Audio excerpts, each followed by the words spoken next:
It is the first decade of the last century, and as the ice thaws in the St. Lawrence, a flotilla of canoes, heavily laden with supplies, begins its annual trek west from Montreal into the interior.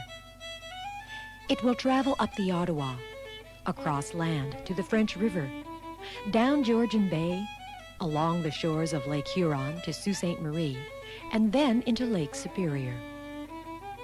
At the same time, a number of smaller craft, loaded with the pelts of the otter, marten, fisher, fox, lynx, wolverine, and beaver, are braving the rigors of the territories of the Northwest to travel east along equally hazardous water trails.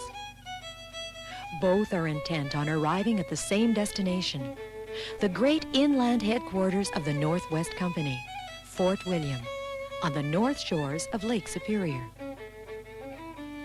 The year is 1815.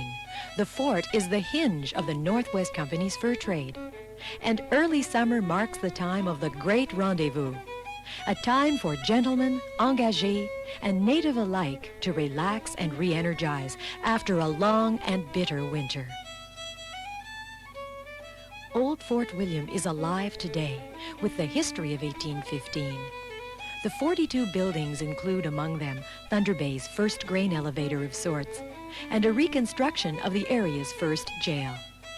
And it still resonates with the clang of hammers and the creaks of wagon wheels, the barnyard mayhem of the animals, and the laughter of those who lived and worked there.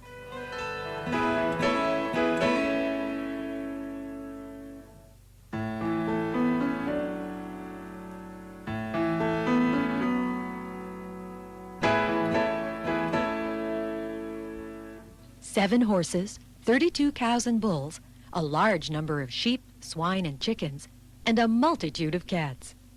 These were just some of the animals kept at Fort William in the 1800s. Despite the marshy land surrounding the fort, the farm yielded an abundance of vegetables, as well as oats, barley, and buckwheat, all in an attempt to make Fort William as self-sufficient as possible by providing fresh foods, hides, wool, and feathers for the fort residents. Cows produced milk, butter, and calves, and were later slaughtered for meat.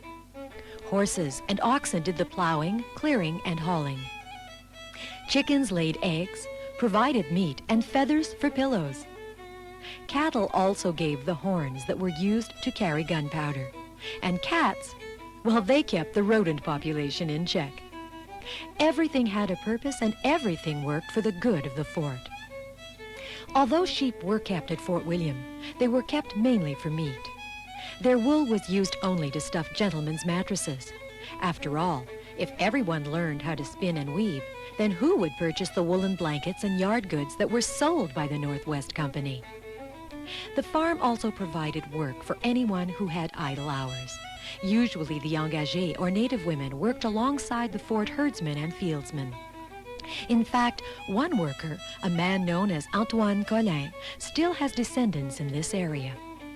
The farm, as with many areas of the fort, was central to the survival of the Northwest Company, and today it is still one of the main attractions for visitors at Old Fort William, especially for children of all ages.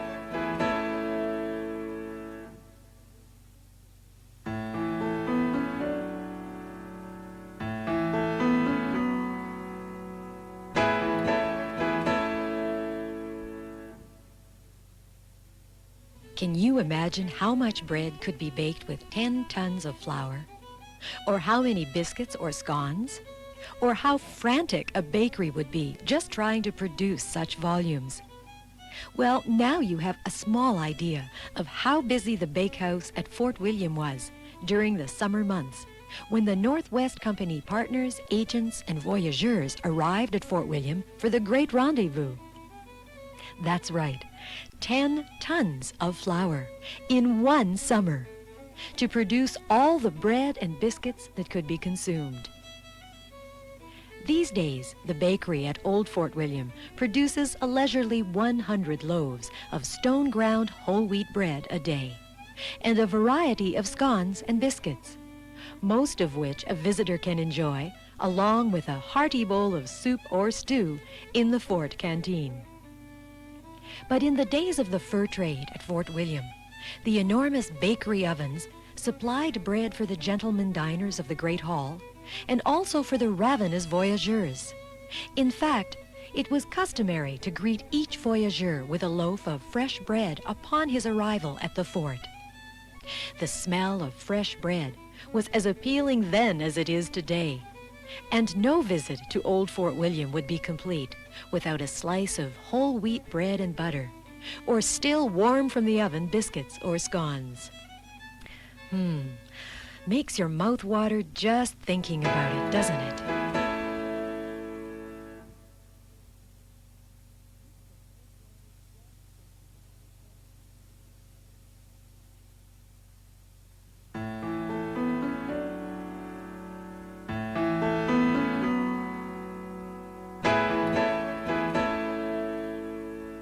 There is no doubt that the gentlemen of the Northwest Company ate well, feasting daily on beef, mutton, and veal, enjoying imported delicacies and fine wines and liquors as they discussed the future of the trade and the affairs of the company.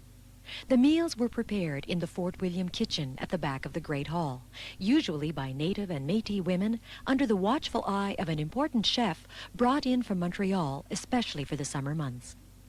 It was a life of extremes. The winters were brutal, with the men often being reduced to boiling old moccasins and drinking the broth just to survive. Then came the great rendezvous at the fort, and the gentlemen willingly indulged in a month of eating, drinking, and merrymaking. An average daily meal would include a number of courses, usually a vegetable or meat soup, a fish course, a main course of mutton, pork, veal, beef, or fowl, often roasted and served with various sauces to hide the taste of the aging meat due to a lack of refrigeration. Occasionally there was also wild game such as deer and other delights such as beaver tail and buffalo tongue. And there were vegetables, corn, cabbage, onions, carrots, beets, potatoes, and parsnips, all grown at the fort. Our gentlemen also had sweet tooths, and so no meal was complete without a variety of cakes and pastries, and each course was washed down by a different wine or liquor. In fact, at one banquet of 30 or 40 people, it was reported that an entire cow was eaten at one sitting, and that 120 bottles of wine, whiskey, and rum were consumed. The kitchen was attached to the equally busy bakery. But that is another story. Discover them both on your next visit to Old Fort William.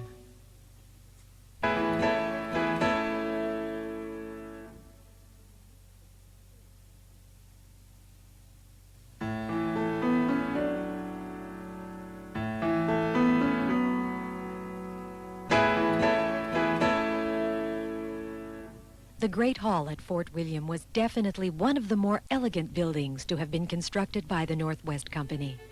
It was there that agents and partners and clerks, as well as guides and interpreters, feasted daily on fresh beef, veal, and mutton, not to mention such vegetables as carrots, beets, potatoes, and parsnips, corn, cabbage, and onions, all from the fort's own farm. They also enjoyed imported delicacies such as ham, raisins, brown sugar, and cheese, and copious amounts of port, Madeira, and brandy. But the hall was also used for ceremonial occasions and moments of relaxation when the gentlemen just needed to get away from it all. Occasionally, even the sounds of bagpipes, violins, and flutes could be heard emanating from the hall, as the gentlemen forgot the cares of the trade while practicing the latest European dance steps with the ladies of the country. In early summer, the Great Hall also housed the quarters of the visiting Montreal agents, who had traveled 40 to 50 days to arrive in time for the great rendezvous. On the wall hung a map, drawn with great care and accuracy. It showed all of the Northwest Company's trading posts, from the Hudson's Bay to Pacific Ocean, from Lake Superior to the Athabasca and Great Slave Lake, the very heart of the Northwest Company explorations. When you visit Old Fort William next, spend some extra time in the Great Hall.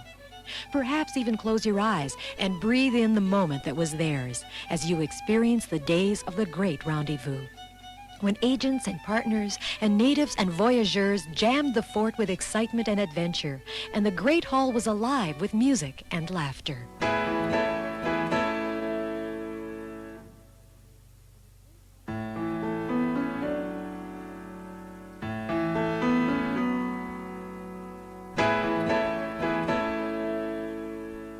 In 1806, it was recorded that 77,500 beaver skins moved through the fur houses of Fort William. That was approximately 50 tons of beaver pelts alone in just 1 year.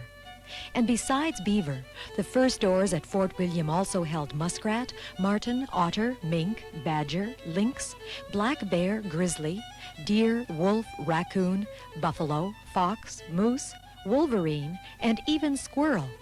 All in all, close to 100 tons of furs a year. If it was a pelt, the Northwest Company was indeed interested. The fur stores, also called the pack stores, were primarily a storage area where the engagés and clerks gathered, sorted, cleaned, dried, pressed, and evaluated the pelts before repacking them for shipment to Montreal and finally on to England, all under the watchful eye of 1 or 2 agents. The furs had been carried a considerable distance from the far reaches of the northwest quadrant of the continent. Soon the beaver pelts would be turned into a particularly prized felt for gentlemen's top hats. Wolves, fox, squirrels, and the like would be used for linings and trimmings. The badger's tough black and white bristly fur would become shaving brushes, and buffalo and bear hides would serve as rugs. The screw-type press at Fort William was busy compressing the furs into the most compact bales possible in preparation for the journeys east. The press still sits proudly in the fur stores at Old Fort William today, as a reminder of the very reason for the fort's existence, the Northwest Company fur trade.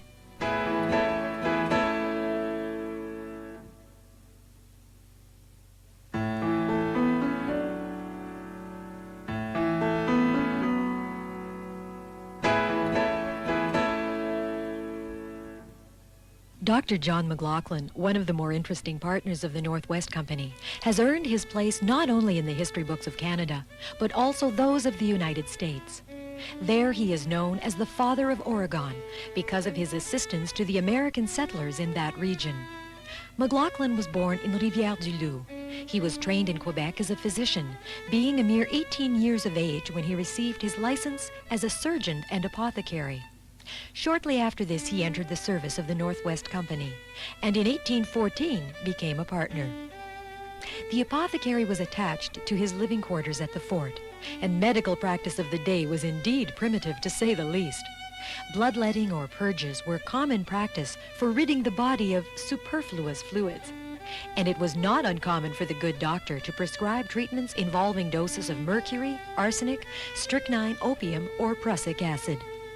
There was also the ever-terrifying electrifying machine, where a patient suffering from various aches and pains was strapped in and zapped with a charge intended to relieve the problem.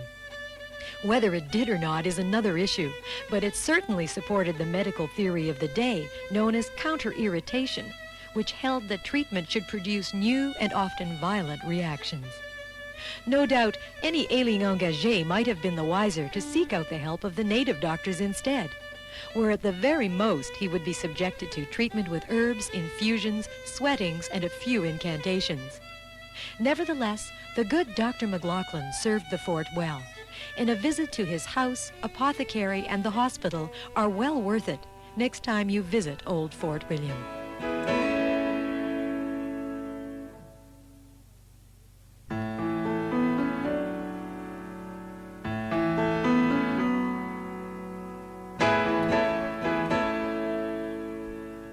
Lock, stock, and barrel. How often do we casually use the term in conversation? But at Fort William, the armorer took the phrase quite literally, as he repaired and maintained the popular Northwest trade muskets. The fact that Fort William had an armorer at all reflected the importance of the fort to the Northwest Company. Most smaller outposts had to make do with only the service of a blacksmith. As a result, Fort William's armorer held a place of honor among artisans. It is unlikely that this fellow actually manufactured guns. That is the pride of a gunsmith. Most days he was kept busy enough with repair work. The Northwest trade muskets were the standard issue of the fur trade, and were used for hunting by Nor'westers and the natives. The muskets had an accurate range of 50 yards and threw a 58 caliber ball. They could easily bring down a deer or a bison, and in fact, they were so light and reliable that the natives would settle for nothing else. But springs in the firing mechanism, or lock as it was called, did break, and stocks did crack, and barrels did need to be replaced. And all of this required the attention of a skilled technician, a skill that took 7 years of apprenticeship to develop. And so day in and day out, the armorer did his job: lock, stock, and barrel. Think about it next time you visit the armorer's shop at Old Fort William.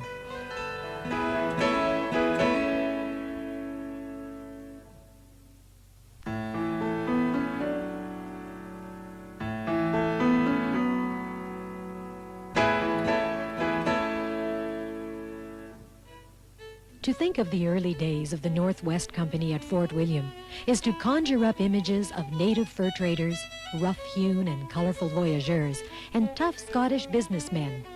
But none of this would have been possible, not the furs, not the fort, not the trade itself, had it not been for the Birchbark Canoe.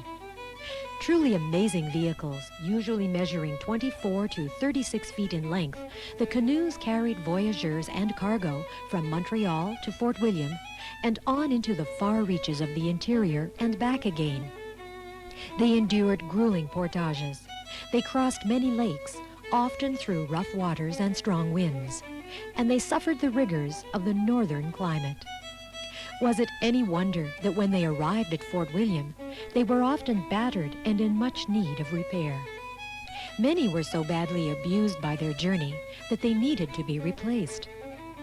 And so the 2 large canoe sheds at Fort William were kept busy in the summer months, repairing and replacing, replacing and repairing.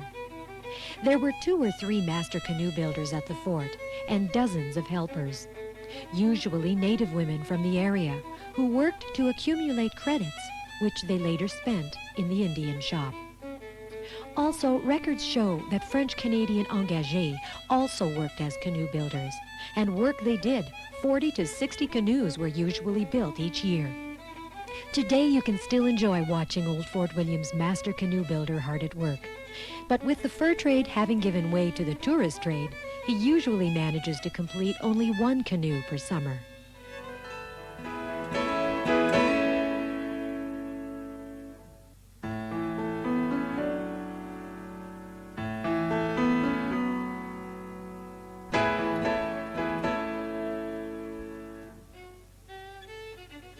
About 5,000 years ago, an ingenious and unknown artisan solved one of life's frustrating little problems, namely how to store various liquids and dry goods in a reasonable container that didn't leak, didn't weigh a ton, was easy to carry, and could survive rough handling. He creatively bound together various shaped pieces of wood with hoops, and the first keg was born. The keg and the larger barrel and cask played a key role in the success of the fur trade of the Northwest Company, as they were used to transport such items as flour, gunpowder, pork, beef, salt, and sugar, to mention just a few. The craft is still alive today at Old Fort William, where the barrel maker, or cooper as he is called, will gladly explain the time-honored process of creating such a vessel. Kegs and barrels that are made to carry dry goods are usually fashioned from pine. Cedar is used primarily for water buckets and wash tubs, and oak is preferred for carrying liquids. The making of a barrel is not an easy task. It takes a skilled cooper approximately 3 hours of uninterrupted work to cut and taper the staves of wood, put them together, heat them over a small fire to make the wood more pliable, and finally to drive the metal hoops over them. On a good day with few distractions, the barrel maker could construct 4 or 5 small casks or 2 barrels. Our friendly cooper at Old Fort William spends much of his time these days chatting with visitors, so his production is down a little. The Fort William cooper didn't just make kegs, barrels, and casks, however. There was also the occasional piggin, firkin, rundlet, and swiggler in his spare time. It was all in a humble day's work at the cooper's shop.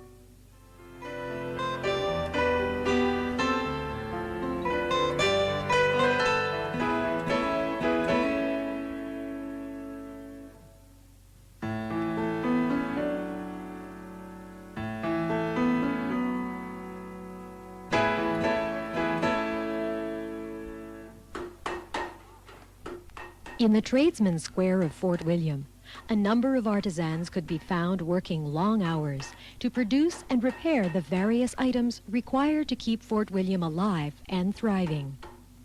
Should you have happened into the blacksmith shop, you would have found another metal worker sharing his quarters with him. This fellow was the tinsmith, a man of great importance to Fort William, for he fashioned many of the items that would be used in the Indian store to trade with the Ojibwe. Also, many more tin items would be packaged and sent into the interior, also as trade goods. Sheets of tin, approximately 5 feet square, were shipped from Cornwall, England, and from these, our tinsmith made cups, tureens, lanterns, candle holders, kettles, dishes, pots, pans, funnels, strainers, ladles, even cookie cutters, tin bread baskets, tobacco boxes, and mirrors. The tin sheets were also used on the roofs of the stone store and the powder magazine. Despite his importance, however, our tinsmith was still paid a wage below that of the blacksmith and armorer. Nevertheless, you'll see evidence of his handiwork in almost every building of old Fort William. The tinsmith, just one of the very important tradespeople who helped to make Fort William the hinge of the Northwest Company's fur trade in 1815.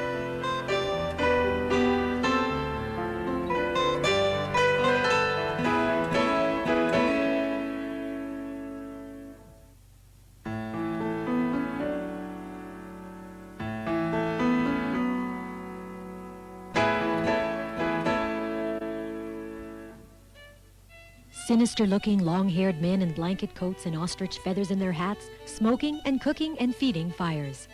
That was how one visitor to 19th century Fort William described the Voyageurs and their encampment situated just outside the palisade.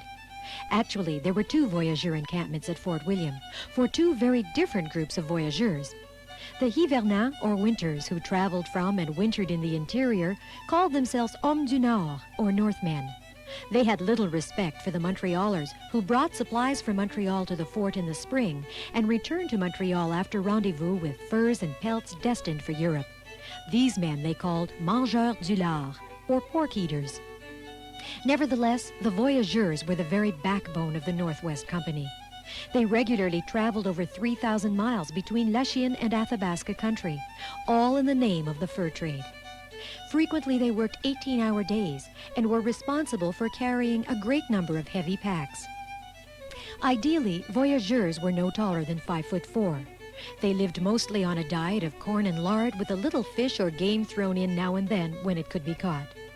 During the dead of winter, they were often reduced to eating dried cherries or boiling moccasins for broth just to stay alive.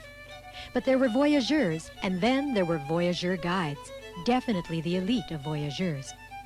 Because they were the men in charge of the canoe brigades, they were allowed to sleep inside the palisade and to eat with the gentlemen in the Great Hall. Next time you visit Old Fort William, note the hats in the guide's house, and you'll have a better picture of the people who stayed there. They were special, and they certainly knew it.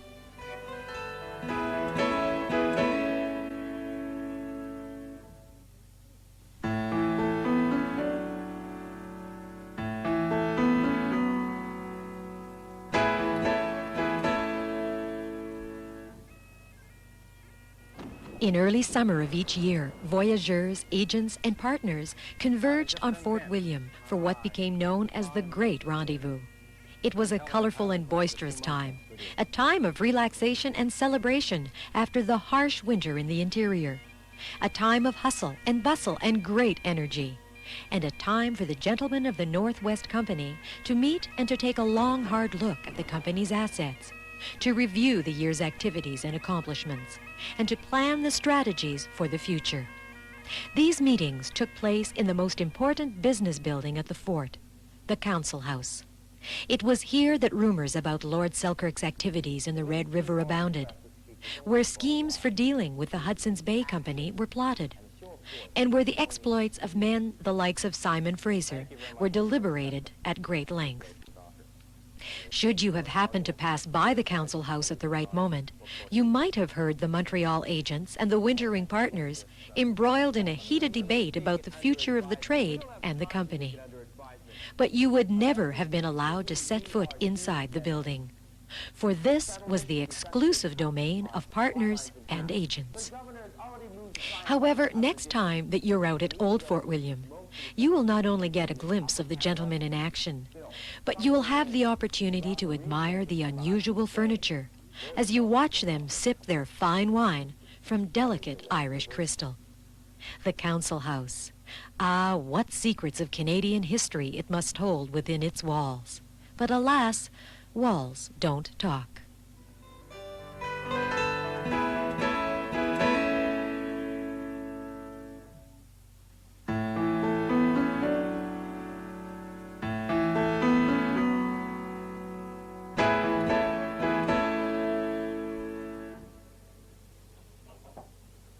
Axe heads and fish spears, chisels and gouges and fire steels, nails and bolts, and all manner of simple hardware, from hinges and latches to pins and fish hooks. These were just some of the fruits of the blacksmith's labor at Fort William.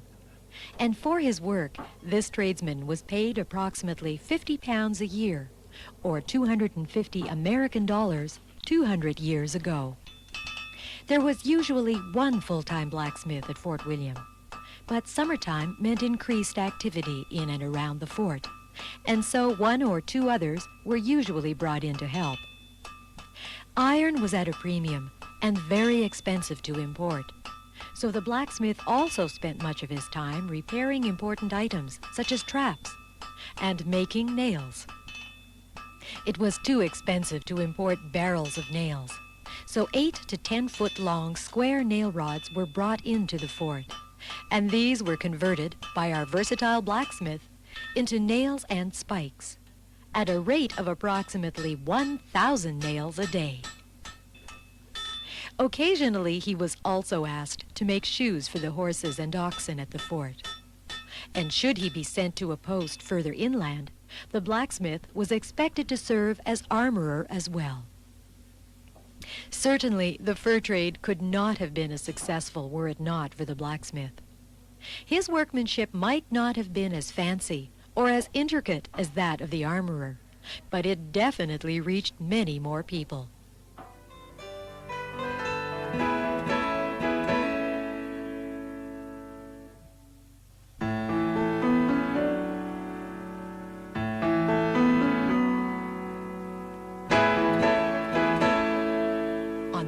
Southeast corner of Old Fort William near the river stands the Indian encampment.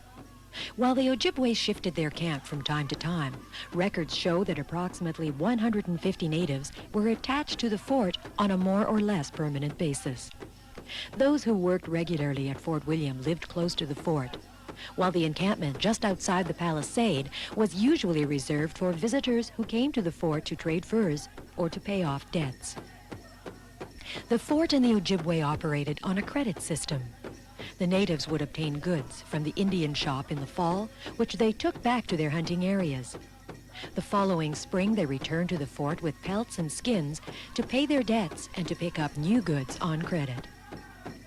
The contribution of the Ojibwe to the fur trade was obviously substantial at every level.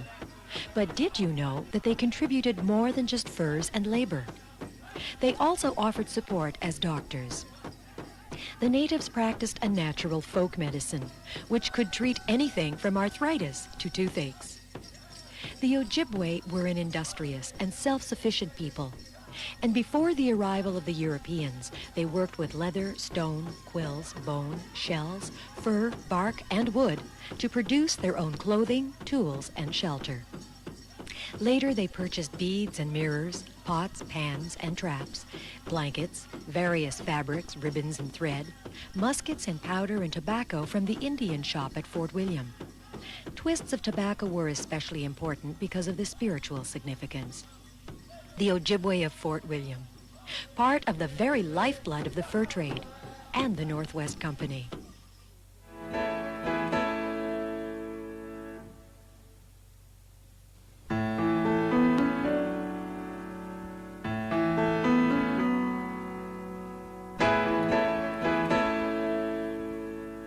Chippewa Park has long been a popular site with tourists because of its many attractions. But did you know that included among these attractions is a prime example of three-dimensional folk art? The Chippewa Park Carousel was built around 1918 by C.W. Parker of Leavenworth, Kansas, a man who called himself the Amusement King. The Carousel is a county fair model and is distinguished by colorful pairs of horses and 2 chariots with bench seats for 4. The 28 hand-carved horses are mounted on a circular 42-foot diameter platform. The horses stand posed in a galloping position, their forelegs curled, hind legs stretched out, with wind-blown manes and bobbed tails enhancing the illusion of movement. Each horse wears real metal shoes, and the saddles are intricately decorated with carved dogs' heads, corn cobs, and fish. The brightly colored canopy is rimmed with sectional panels and features rustic carvings of framed mirrors, dragons, and flowers. The mechanical gear that operates the carousel is in the center, where an A-frame surrounds the center pole. Colorfully illustrated panels are added for decoration. The carousel was one of 800 that was constructed by the C.W. Parker Company between 1895 and 1926. Only 3 remain intact, and we're fortunate enough to be able to ride one of them in our very own Chippewa Park.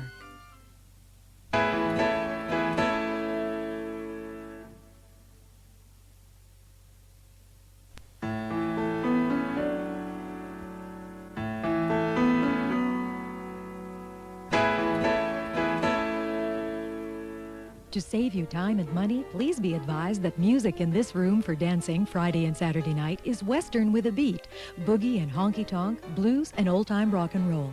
No disco, punk, or hard rock. Thank you. So read a sign once upon a time in the Marina Inn. Today, the name of the Marina Inn is but a memory, but in the not-too-distant past, it was the meeting place of the Northwest, where a future king, at least 2 prime ministers, assorted nobles, and railway tycoon William Cornelius Van Horn are known to have visited and spent at least one night. Originally, it was named the Northern and was considered one of the grandest and finest hotels in Canada. It was also this area's largest hotel, having 100 guest rooms. From the turn of the century to the mid-50s, it was owned by the famous Bronfman family. For many of its years, the hotel was known as the Mariachi. The interior of the older hotel contained colorful stained glass windows above the main staircase, a dining room, a ballroom, a reading room, a barber shop, a billiard room, and an orchestra, as well as excellent food. In the late 1800s, it was a popular spot for high-rolling miners during the silver boom of that era. Later, during Prohibition, its close proximity to the Port Arthur grain docks made it handy for rum running to the USA. A tunnel was dug from the basement to the docks, and whiskey was buried in the cargo of the grain boats and smuggled to Chicago. In its later years, the Marina Inn remained one of the last hotels in Ontario to sell only beer. Its colorful past made it a historical and social landmark. Nevertheless, the building fell to the wrecking ball and now lives only in pictures and newspaper clippings and the memories of those who visited her.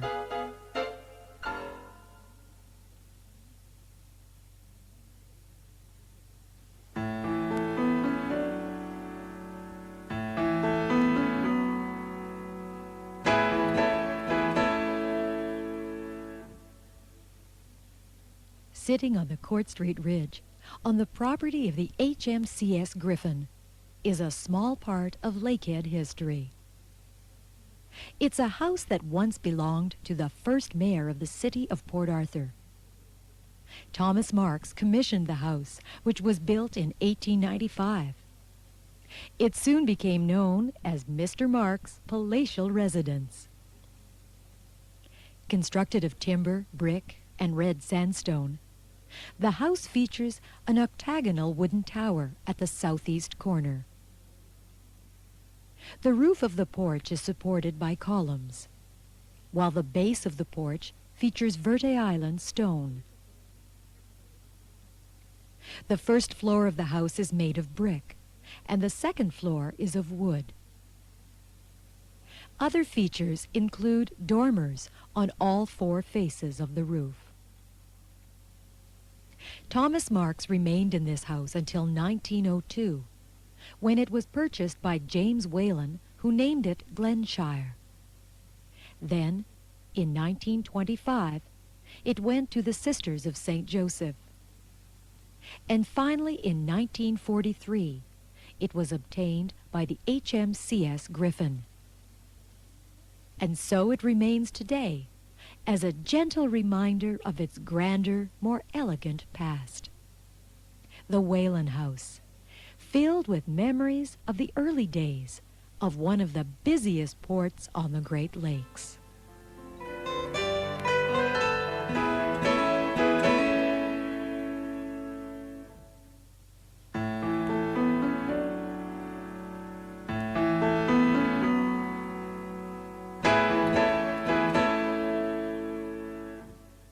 Who were the first permanent European settlers of the area that is now known as Thunder Bay? Not the French or the English, but rather Scottish merchants who belonged to the Northwest Trading Company. In 1801, a group of Scottish traders set up a fort at the mouth of the Kaministiquia River. Later, with the decline of the fur trade, the fort slowly lost its importance. But the disappearance of the fort did not slow the growth of the village that was known as Fort William. Like all new immigrants, the Scots played a part in the growth of the region's 2 main industries, mining and forestry. But it was their enterprising spirit that helped ensure the success of this area. In the mid-1860s, one of the city's most prestigious families arrived in town, the McKellars. The family was responsible for opening the first zinc, gold, and silver mines in the area. The same family also spearheaded the establishment of St. Andrew's Presbyterian Church.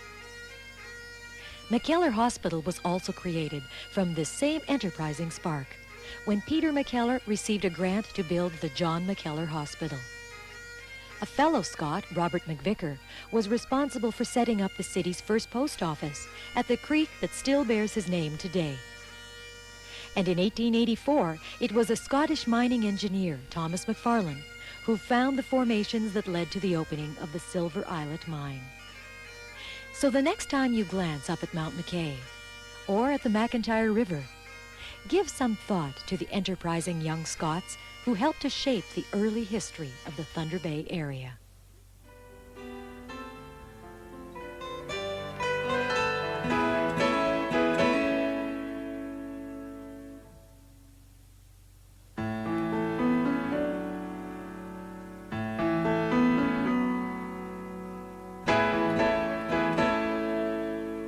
Most of our city residents are familiar with the Pagoda. Immediately, images of a slightly run-down building with strange polka dots on its dome-shaped roof come to mind. But recently, this city's landmark has been restored to its original condition. The Pagoda is the oldest tourist information center in continual use. Construction first began in 1909, and the Pagoda was officially opened 1 year later. The Pagoda was intended to house literature about the city and surrounding area, in addition to providing an interesting landmark that would greet visitors as they disembarked from either the ship or rail stations. Most of the work and materials needed for the Pagoda's construction were donated by local residents, and much of the money that had been raised for the completion of the structure found a use elsewhere in the city. All of the materials used for the building of the Pagoda are from this area, except for the carved panel located above the front entrance. Originally, the interior featured a marble floor, and almost all aspects of the Pagoda's architecture bear witness to the ethnic groups that were a part of the city at that time. The polka dots that many city residents remember first made their appearance in 1961 and were painted by the Port Arthur J.C.'s. In 1981, the city repainted the Pagoda, but it was not long after that that the familiar dots reappeared once again. Recently, the roof, along with most other aspects of the Pagoda, have been returned to their original condition. And the Pagoda is now ready to stand once again as an interesting landmark unique to the city of Thunder Bay. And the polka dots? Well, only time will tell.